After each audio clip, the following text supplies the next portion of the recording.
서울 아산병원 장례식장에 차려진 김세론 씨의 빈소입니다. 자, 굉장히 김세론 씨의 죽음에 연예계는 그야말로 충격과 큰 슬픔에 빠졌는데요. 많은 배우들이 이렇게 김세론 씨의 빈소에 근조화환을 보냈습니다. 동료 배우들이 김세론 씨의 빈소에 이렇게 근조화환을 보냈습니다. 뭐 김보라 씨의 이름도 나오고요. 여기 공명 씨 이름도 보입니다. 뭐 이정용 씨 이름도 보이고요. 아이유의 이름도 보이는데 지금 김세론 씨의 이 안타까운 사건은요, 많은 배우들에게 큰 슬픔과 충격을 안겨주고 있습니다. 김옥빈 씨도 삼가 고인의 명복을 빌겠다 이렇게 글을 올렸고요. 또 걸그룹 피에스타 출신 엘도도 몇 번 봤는데 모습이 의리 있고 탁했던 친구로 기억 남는다. 오늘 긴 밤이 될 것 같다. 그룹 헬로 비너스 출신 유아라는요, SNS에 이렇게 김세론 씨와 함께 찍은 사진을 올렸습니다. 이 모습은요, 2012년에 MBC 시트콤에서 두 사람이 촬영 당시에 찍은 사진으로 보입니다. 그러면서 이러한 사진을 올렸습니다. 김세론. 2000년에 태어나서 2025년에 사망했다. 세론아, 언니가 따뜻한 말을 못 해주고 잔소리 많이 해서 미안했어. 그땐 그게 널 위한 거라고 생각했는데 그게 아니었어. 미안하고 고맙고 반짝반짝 빛나던 널 기억하고 기도할게. 자, 지인으로서 김세론 씨에게 많은 충고를 했던 모양입니다. 굉장히 김세론 씨가 떠난 다음에 많은 배우들이 잔소리 많이 해서 미안하다 이런 글들을 많이 남기고 있습니다. 심지어는 김보라 씨가 이런 글을 남겼습니다. 또 만나 그땐 잔소리 줄일게. 자, 지인들이 이 김세론 씨가 여러 잡음이 있으니까 그걸 걱정하고 충고를 했던 그런 과거들이 드러나고 있습니다. 자, 누구보다도 가슴 아파했던 사람은 바로 원빈 씨입니다. 원빈 씨가 2010년 영화 아저씨 이후로 지금 방송이나 영화나 어떠한 곳에서도 모습을 드러내지 않았습니다. 그런데 이렇게 김세론 씨가 세상을 떠나자 함께 그때 배역을 맡았던 김세론 씨의 빈소에 직접 찾아왔습니다. 눈물을 연신 닦았다. 자, 이런 이야기가 있는데 바로 원빈 씨의 모습입니다. 원빈 씨의 모습을 궁금해했던 많은 팬분들이 자, 원빈 씨가 김세론 씨의 빈소에 찾아오자 굉장한 관심을 많이 보였는데요. 자, 원빈 씨는 유족하고 인사를 나누고 조문하고 식사를 마친 뒤 나왔다고 합니다. 연신 옷소매와 휴지로 눈물을 닦으며 지인들과 이야기를 나누다가 장례식장을 빠져나왔다고 해요. 자, 머문 시간은 약 30분 정도 예상이 되는데 원빈 씨가 사실 연예계에 굉장히 큰 슬픔과 아픔이 있었던 사건이 많은데 그때는 한 번도 모습을 보이지 않았다가 이 김세론 씨의 빈소에는 찾아왔습니다. 그만큼 김세론 씨를 아꼈다라는 이야기고요. 또 원빈 씨가 작품 아저씨를 통해서 김세론 씨를 만났거든요. 이 작품에 대한 굉장한 자부심도 있습니다. 상대 배역이었기 때문에 당연히 원빈 씨가 찾아왔고 그때 김세론 씨는 이러한 작은 꼬마였죠. 원빈 씨 눈에는 한없이 작고 어린 소녀로 기억될 수 있는데 어느덧 성인이 되어서 영화계에서는 정말 깊이 있고 개성 넘치는 연기자로 성장했는데 이렇게 안타깝게 세상을 떠나니 원빈 씨 마음에는 여선 슬픔이 가장 클 것 같습니다.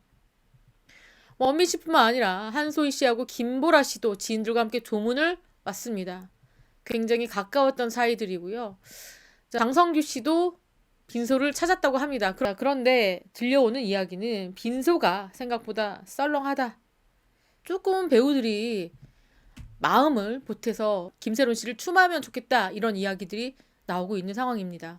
경찰은요, 김세론 씨의 유서가 발견되지 않았다라고 하면서 김세론 씨가 극단적인 선택을 한 것으로 보고 변사 처리를 할 예정이다 이렇게 밝힌 상황입니다. 그러면서 김세론 씨는 왜 이렇게 힘들었을까? 무엇이 이렇게 김세론 씨를 힘들게 만들었을까? 자, 많은 이야기들이 나오고 있는 상황입니다. 첫 번째는요, 김세론 씨는 자신이 지금까지 모든 번 소득을 배우 데뷔해서 지금까지 이 부모님의 사업자금, 생활비로 다 썼다고 합니다. 재산이 하나도 없었다. 김세론 씨의 변호를 맡았던 이 변호사는요, 2023년에 인터뷰에서 이렇게 얘기했습니다. 그동안 소득은 부모님의 생활자금과 가족의 생활비로 다 쓰였다. 경제적으로 어려운 상황이 맞다. 이렇게 얘기했고요. 자, 김세론 씨가 골든 메달리스트라고 김수현 씨 소속사의 소속 배우였습니다.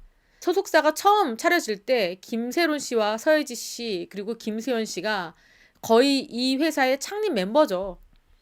그런데 이 같은 사건이 벌어지고 김세론 씨가 음주운전으로 변압기를 받고 가로수를 들이받고 그 일대가 정전돼서 사업을 못하는 그런 사업자들이 많았는데 그거를 다 변상해 해줘야 되는데 김세론 씨가 돈이 없었죠. 그래서 소속사가 다 이를 변제를 해줬습니다. 그리고 손해배상, 뭐 CF나 여러 가지 작품에 대한 손해배상도 소속사가 우선 다 갚아주고요. 이 금액을 김세론 씨에게 다시 청구한 상태죠. 그렇기 때문에 결국에는 소속사가 먼저 갚았지만 이 돈은 김세론 씨가 모두 갚아야 될 채무였습니다. 자, 그런데 김세론 씨는 어떻습니까? 작품이 들어오지 않고 알바를 할 수밖에 없었죠. 아르바이트를 해야 되는데 어땠습니까? 아르바이트를 해도 김세론 씨가 김세론에서 김아임으로 개명을 하고요. 사람들이 알아볼까봐 안경을 쓰고 이름도 다르게 했는데 사람들이 알아보고 사진 찍히고 김세론이다 라는 게 알려지면 여지없이 해고 통보를 받아야 됐습니다. 그러니까 최소 생활비도 벌 수가 없었던 상황입니다. 당연히 돈의 씨가 말랐고 부모님이나 가족에게는 돈을 줄 수가 없습니다. 기본적인 자기 생활을 하기 위한 돈조차도 없었다. 그래서 뛰어든 아르바이트, 카페에서 알바를 해도 매번 해고 통보를 받았다. 그렇기 때문에 김세론 씨는 그야말로 절벽 끝에서 지푸라기로 잡았는데 그조차도 잡을 수가 없었던 상황이었습니다. 누가 아무리 의욕이 있고 밝았던 사람도 버텨낼 수가 없는 상황이 아니었을까 싶습니다. 그리고 대중들도 김세론 씨에게 너무나 많은 악플을 달아왔습니다. 심지어 어떤 네티즌들은 이런 표현까지 서슴지 않았습니다.